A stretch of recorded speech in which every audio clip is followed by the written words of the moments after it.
Okay guys, for today's video, wala tayong gasol kaya tara, use alkalan.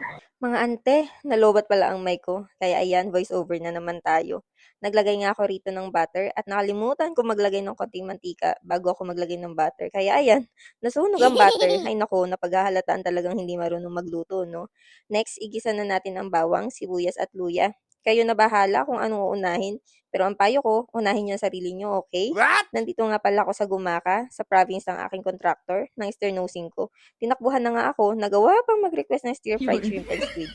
Magbe-birthday nga pala siya rito, kaya pinatawad ko muna sa atraso niya sa akin.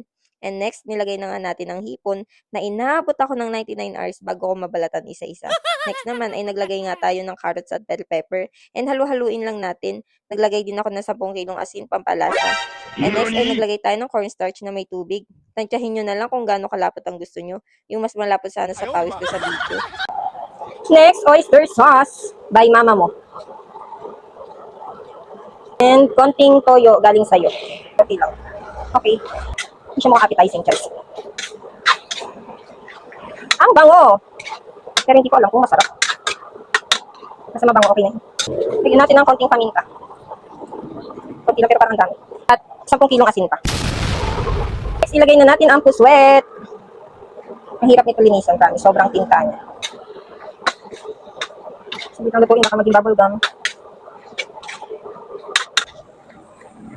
Okay na. Uy, hindi sa atin yun kay Mami Grace yun.